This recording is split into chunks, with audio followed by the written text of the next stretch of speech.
Bismillahirrahmanirrahim. Allahümme salli ala Muhammed ve ali Muhammed.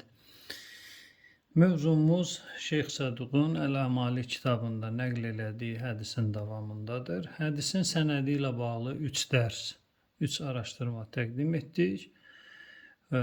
Sənəd baxımından mövzumuz bitdi və sona yetdi. İndi gəlirik hədisin mətninə. Hədisin mətni müzakirəlidir. Hədisin mətnində müzakirə olunası mövzular var və o mövzularda müzakirədən sonra hədisin uydurma və batil olmasına bir dəlil olacaq. Allahın adıyla başlayırıq. Deməli, Şeyx Səduq Əl-Əmali kitabında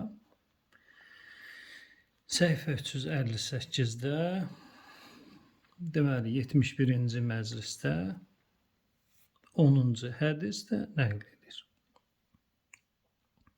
Xalid ibn Rib'i məchul zəif ravi Həzrət Əliyə nisbət verir. Yəni bunlar hamısı uydurmadır. İnna əmirəl müminin dəxələ Məkkətə. Həzrət Əli əleyhissalam Məkkəyə daxil oldu. Fi ba'd həvaicihi. Məkkədə Həzrət Əli əleyhissalam bəzi işləri, ehtiyacları vardı. Onunla bağlı Məkkəyə gəlmişdi. Məkkəyə daxil oldu. Fəvəcədə ə'rabiyyən mütəalliqən bi əstaril Kəbə. Əstar, yəni pərdəsi. Kəbənin üstünü örtmək üçün sərilən pərdələrə deyirlər əstar. Kəbənin pərdələrindən möhkəm yapışıb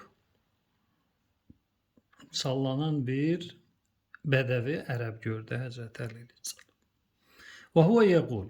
Həmən bədəvi ərəb belə bir dua eləyirdi. Ya sahibəl beyt. Ey evin sahibi. Allaha müraciət edir. Beyt yəni Kəbə. Əl-beyt beytukə. Ev sənin evindir. Və dayfu dayfukə. Qonaq, dayf qonaq deməkdir. Və dayfu dayfukə. Və qonaq sənin qonağındır. Ev sənin, qonaq sənin. Və li kulli dayfin mən dayyəfəhu qira. Deməli, hər bir qonağın haqqı vardır ki, kimin boynunda, kimin öhdəsində, o şəxsin öhdəsində ki, onu qonaq çağırıb. Yəni Allah Taala bəndələrini Kəbə evinə ziyarətə dəvət eləyir və ora ziyarətə gələnlər hamısı duyufur Rəhman, Allahın qonaqları sayılır. Və bu bədəvi ərəbdə Allaha belə bir müraciət eləyir ki, qonaq eləyənin, dəvətçinin öhdəsində haqqı var. Nə haqqı var? Qira. Qira haqqı var. Qira nədir? Əvvəlcə bu kəlməni biraz geniş izah eləyək. Ərəb dili öyrənmək istəyənlər və yaxud hədis oxuyanların bu qarşısına çıxacaq və həmən məqamda ola bilsin əziyyət çəksinlər. Çünki məşhur kəlmələr deyil. İndi ərəbin özündən soruşdum belə bu kəlmələri.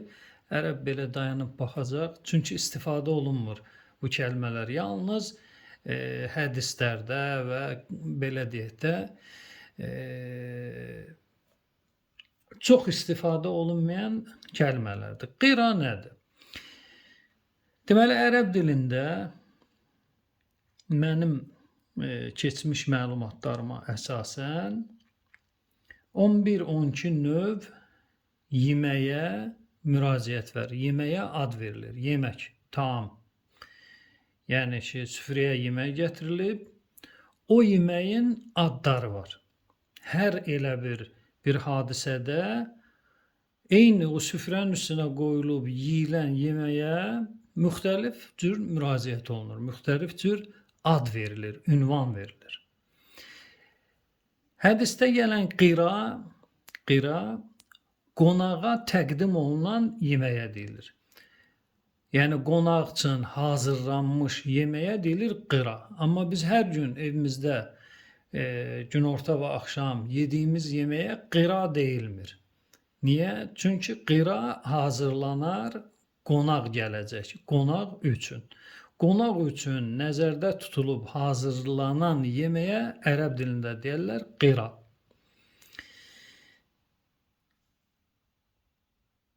Evi tikirsən, bitirirsən. Evi tikəndən sonra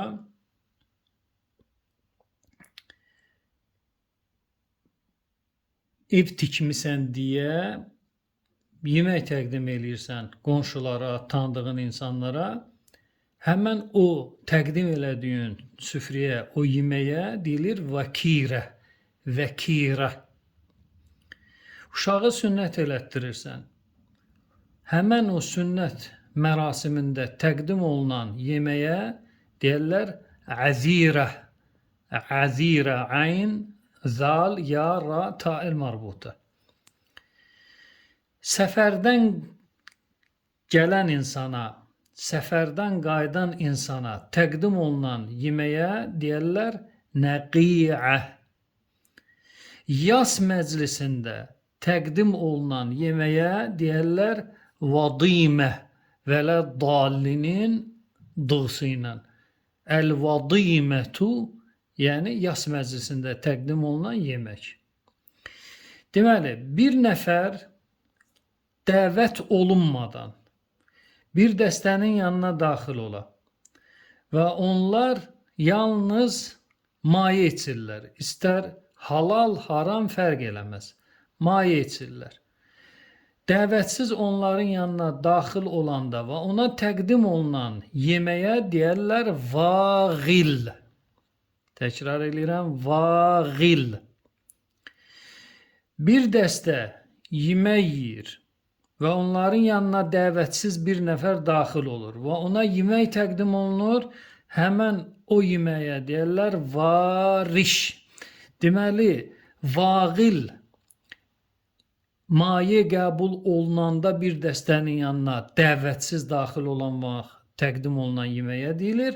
Variş bir dəstənin yanına daxil olursa, onlar yemək yeyir və sən də dəvətsiz onların yanına daxil olursan.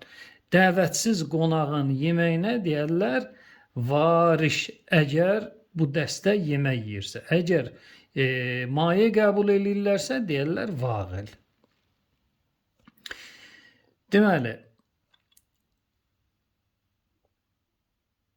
uşaq dünyaya gəlib, süfrə açırsan və insanları dəvət edirsən, yemək təqdim edirsən. Həmən o təqdim olunan yeməyə deyilir əl-xurs.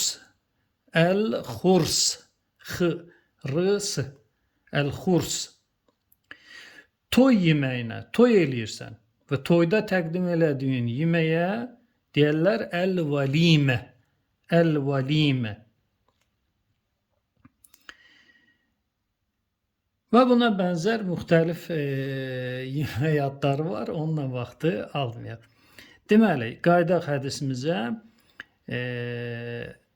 Ərabi, bədəvi ərəb buyurur ki, hər bir qonağın, qonaq çağıranın öhdəsində haqqı var, qira haqqı. Qira da dedik nədir?